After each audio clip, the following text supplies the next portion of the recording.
Hey y'all, N4H&H here. Quick video. I couldn't video while I was working this guy. I had to use the headphones.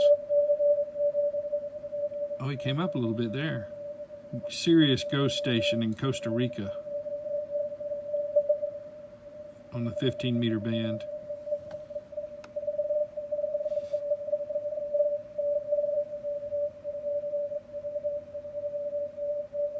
There he is. He's coming up now. I gave him a 419. Conditions are improving now.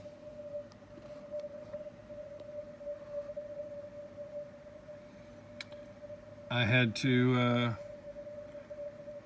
let me show you something. So I had to resort to the APF super narrow option rather than narrow. And DSP, I had the, see that? let me jump out of this a second. So you can see DNR, width, APF. There's no way to hear it. Okay, even if I force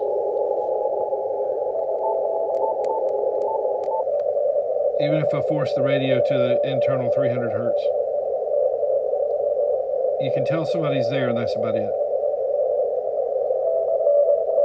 We'll put that back on auto, press in the toggle, and then I'll go back over here,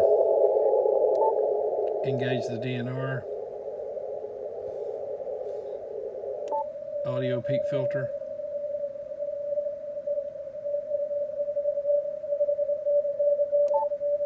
There we go, and then width at 50.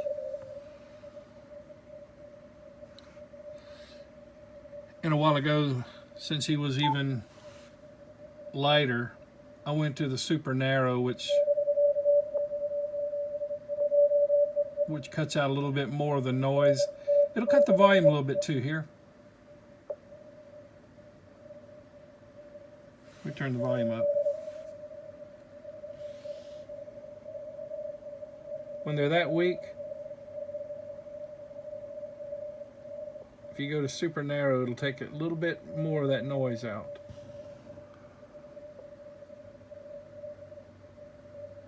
Now, if you don't have a rig with super narrow, let me get out of there. Try using your notch filter and just sneak up on a little bit.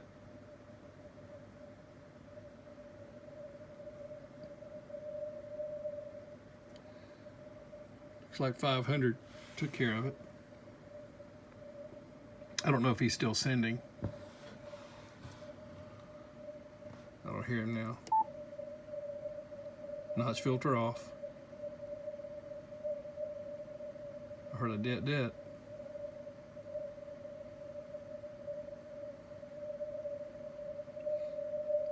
Now just, watching Soda Watch over here on this display, and there he is right there. TI3/K6KM.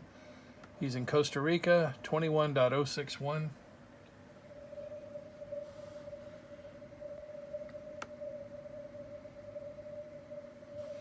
And even though he said he was on 21.061, I had him centered up there at 21.060.970. When you're going to be tight like this, like I am, you'll want to, adjust that up or down until you hear them the best. Plus, the FTDX 5000 gives you this little indicator here. Other Yaesu radios have that as well to help you zero in on them. And then if you have FTDX 10, FT891 has this, the 101s, ZIN, zero in. It'll automatically, while they're sending, press it and it'll find the exact signal. I will be honest with you though, if they're this weak, the ZIN may not be able to track them. So you can do it with your ear. I do it with my ear, but that visual indicator gives you an idea. Yeah, I think he's quit sending now, but you got to hear what I wanted you to hear. The setup I used to be able to pull him out. And again, don't forget, if you don't have a rig with super narrow APF mode, then use your manual notch. I've shown that on the channel before.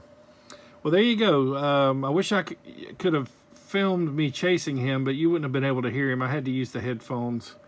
He was so weak when I chased him. Like I said, I wasn't even getting every character. All right, hey, thanks for watching the video.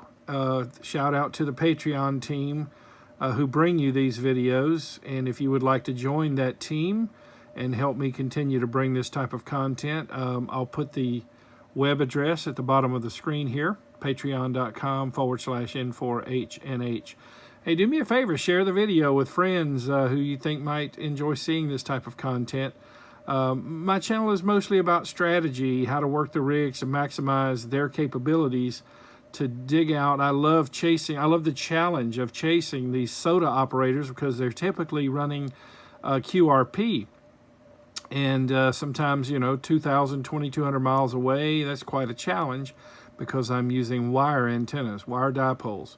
One vertical, but I tried the vertical with him and it did not have him better than my my dipole did. Now, in this case, the dipole I'm using is a 160 meter doublet, so it's 250 feet of wire fed in the middle with a ladder line.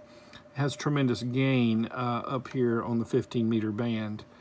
But so strategy is really operating procedures. That's the name of the game here on this channel predominantly, with whatever radios I can get my hands on to show you. So this technique I used here could be applied to other radios, not just the FTDX 5000, with the exception of that super narrow. But like I said, if you don't have that, use your manual notch filter wherever it is on your rig, and start about if I'm using a 600 tone, I usually start about 520. But when they're a ghost station like that, I might drop it to 500. So in other words, 80 to 100 hertz below what you've got your side tone frequency set to. And in that case, on this rig, this knob here adjusts the pitch. Look at the green text up there below the 970, and see I've got it set at 600 hertz. I find that tone helps with these ghost stations, these signals that are barely above imaginary, as my friend Ariel says. So there you go. You can just use that manual notch to help knock out the residual noise. So quick tip for you there, for chasing not just soda stations, anybody that's weak, QRP, DX, what have you. Also, do me a favor, please, if you would, smash the thumbs up, click that like button. I only get 8 to 10% likes. Maybe you guys don't like this type of content. If you do, you need to let me know by smashing that like button. It also helps out with YouTube's search algorithm, so it'll improve the visibility of the channel here, and that would help as well. And if you would, consider subscribing to the channel. If you do subscribe, be sure to click the notification bell so you won't miss another video. I upload typically 1 to 2 a week. Hey, thanks again for watching, and 73 from N4HNH.